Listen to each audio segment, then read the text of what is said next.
Hey, it's Jana here with your weekly episode of Dashboard by Monolith. Just last week, we got political and talked liquid crystal headsets, so click here to watch the last episode. Today, I'm going to get you up to speed on what's on the market and who's out of a marketing job, and some changes to how we go to the movies. So, let's fire up the dashboard.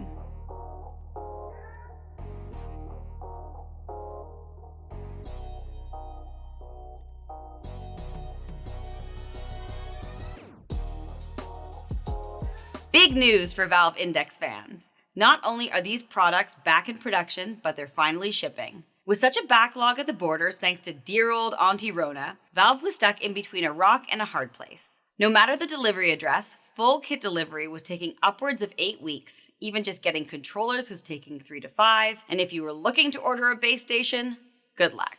It's not necessarily Valve's fault. They've been making the goods all along, they just couldn't get their stock moving. The inventory they had before the pandemic hit was snatched up when Half-Life Alyx was released. Since then, they've been building momentum, the best they can. If you want to get in the queue for a headset, controllers, base station, etc., then make sure to visit steampowered.com and get yourself in line. If you're ready to get down to business and catch the release of Mulan, Disney announced they're going to skip the theatrical premiere of the newest live-action film and make it available on Disney+.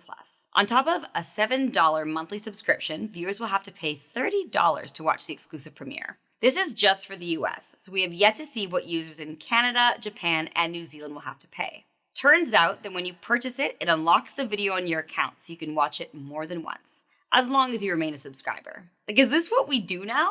So far, Disney CEO Bob Chapek has not identified this as the move going forward. But the adaptation of musical Hamilton was added to the Disney Plus lineup a year early from its original drop date in 2021. Does it come with popcorn, do you think, for $30? Absolutely not, especially if you're only paying 30 Canadian. At this point, we don't know if this is how Marvel's Black Widow will be released or Christopher Nolan's new film Tenet. Either way, they could be available online by the end of the summer. As always, stay tuned. And let me know, what's your favorite live-action remake to date? Comment below. Never a dull moment with Intel. An anonymous hacker has leaked 20 gigabytes of confidential intellectual property in a massive data breach. It appears that this information was extracted and shared from Intel's Research and Design Center, apparently by a registered partner that had previous access. This center is for sharing NDA-protected documentation to Intel's affiliates and partners, solely for product integration purposes. They're already going through leadership changes and extreme product shortages. And now this? I have intense secondhand stress from this. Just in time for the PS5 and Xbox Series X, ASUS has announced a new lineup of 4K HDMI 2.1 monitors. With NVIDIA and AMD already out with their best graphics cards, they still don't support HDMI 2.1. But never fear, Ampere is here. Well, almost. Without getting super specific, ASUS mentioned their intention to build these monitors in 27, 32, and 43-inch models, all with HDMI 2.1 spec. They did in fact say the biggest and baddest, the 43-inch, is set to compete with the best 4K gaming monitors on the market. But their twist is that they will have 48 Gbps bandwidth advantage and have variable refresh rates up to 120 Hz. So what's the big deal with HDMI 2.1 anyways? It hugely provides way more bandwidth so that players can run 4K games at a refresh rate up to 144 Hz, without relying on compression techniques. More bandwidth, dude. Always better. NVIDIA's new Ampere architecture is just one of the video card manufacturers to offer HDMI 2.1. I'm sure we'll hear from the red team soon. Since we're on the topic of video cards, AMD is back. Not sure they ever left, and they've announced their new Radeon Pro 5000 GPUs. Woohoo! Yeah, but only if you have a Mac.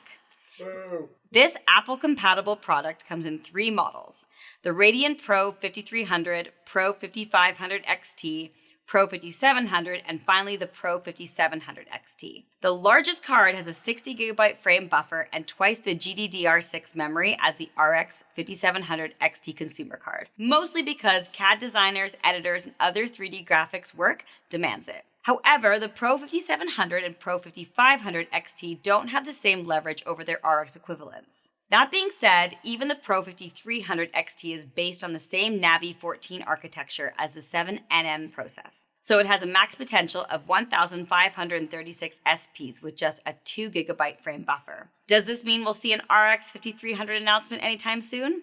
No word on that yet, but with this new lineup, it only makes sense. Well, for 33 years, since before I existed, Phil Schiller has worked for Apple. The company announced last week that he is stepping down from his role as VP Worldwide Marketing, but we haven't seen the last of him yet. Apparently, he is set to continue on as an Apple Fellow in the App Store and attending company events. Phil stated that Apple holds a special place in his heart and that he'll stay involved for just as long as they'll have him. What does that mean?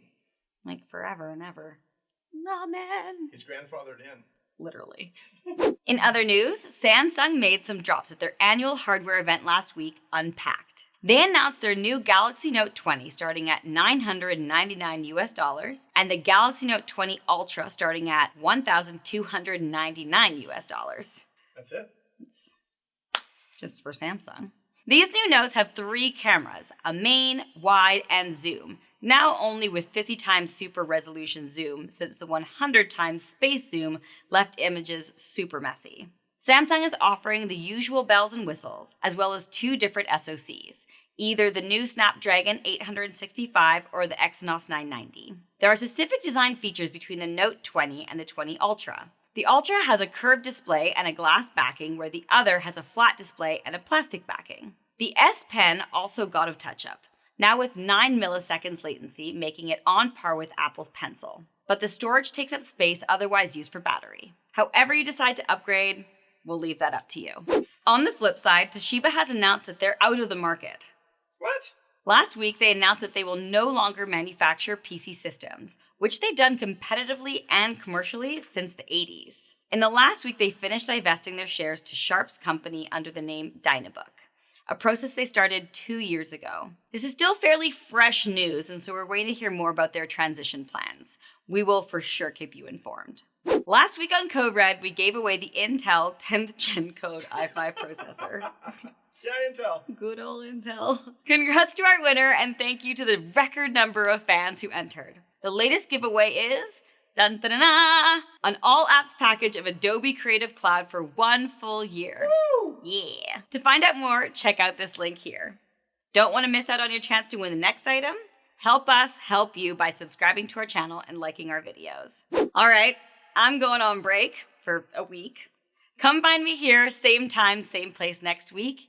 And in the meantime, check us out on social media as well as our website, monolithgroup.ca. I'm Jana, this is Dashboard, and we'll see you next week.